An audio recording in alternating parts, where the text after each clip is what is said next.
Hello friends, welcome to previous notes. In this video, we will discuss the various terms like stare decisis, ratio decidendi, obiter dictum, per incurium, prospective overruling. These are the terms being used in the doctrine of precedent. What these terms means, we will discuss in this video. And before starting this video, I would request all of you, if you haven't subscribed our channel previous notes, then you can subscribe our channel for watching the videos like this only. So let's start. The first is the stare decisis. See, it means is to stand by the things decided. It is nothing but the doctrine of precedent. It says that whatever the court has decided in the previous case, we have to stand by on that particular decision, and but these standby should be on the similar legal issues or facts.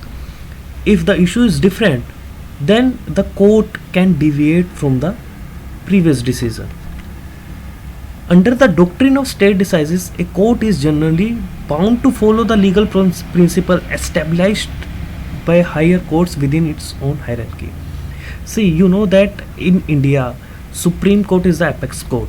If a decision is made by the apex court, then this decision is binding on the lower court like High Court and the district courts. And what about, and this particular concept of the doctrine of precedent is defined in the Article 141 of the Indian Constitution. So then what you know about, if say suppose any decision is made by the High Court of the India, then whether this decision will be binding on lower court. See, there is no such provision like that, but this provision is followed. So you can say that generally the lower court follow the decision of the high courts, but for apex court, for Supreme Court, there is a provision in the Constitution of India.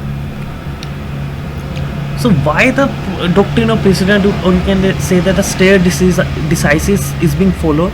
See, this is to promote the consistency and the predictability in the legal system, so that the decision can be made predictable. The autocracy, the arbitrariness can be removed from the judiciary. This is the reason this doctrine is applied.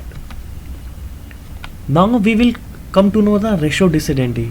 What is ratio decidendi? The ratio decidendi refers to the legal principle or rule of law that is the basis for a court's decision in a particular case. You can say that it is the reason of the decision in a particular case. What is the reason of the decision and the set of the precedent? क्या reason था जिसके basis पे वो decision दिया गया? That is nothing but the ratio decidendi, and the set of precedent that must be followed in the similar cases in the future. You can say that then what is the difference between ratio decidendi and the precedent? See, these both terms are closely related to each other, but ratio decidendi of a case becomes a precedent that must be followed in the similar cases in the future.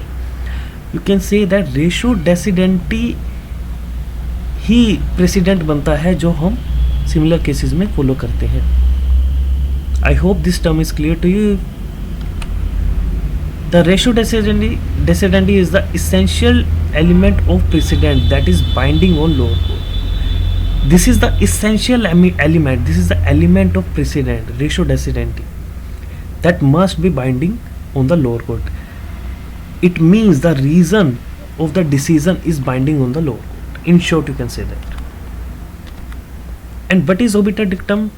See, you often come to know that whenever a judgment is being delivered by the judges, there are often remarks being passed by the judges and the opinion being passed by the judges in the judgment as well.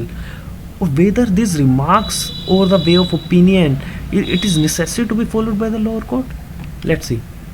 See, unlike ratio decidendi, which means creating the ratio decidendi is binding, but the remarks, or you can say that the obiter dictum, is not binding on the lower courts.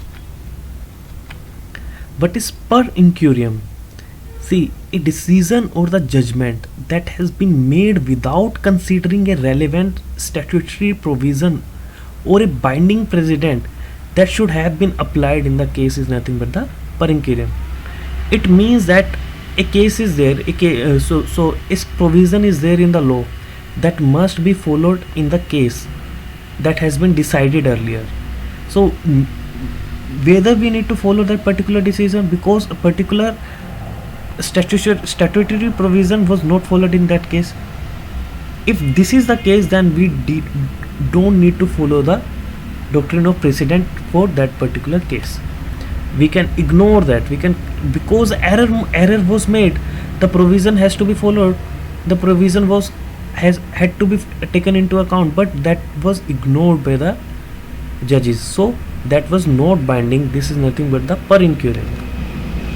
The doctrine of per incuriam is intended to promote the accuracy and consistency of the judicial decision by ensuring that legal principles and precedents are considered and applied in all cases. The next is the prospective overruling. See, suppose a decision has been made on a particular case.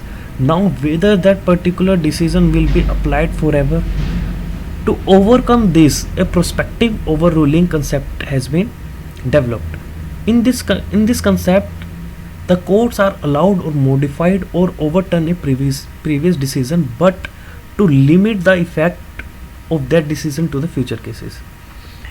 So you might have heard about the Keshwanand Bharti case. In that particular case, a 13 judges bench was made, and that was made because a previous bench of 11 judges has given a decision. To overcome that decision, that particular number of bench was constituted. In prospective overruling, if we want to overturn the decision, we want to modify the decision of the apex court, then we have to make a bench of a greater number compared to the earlier bench. So that has to be followed. So I hope this concept is clear to you. The ratio decidendi, obiter dictum, per incuriam, and the prospective overruling. If you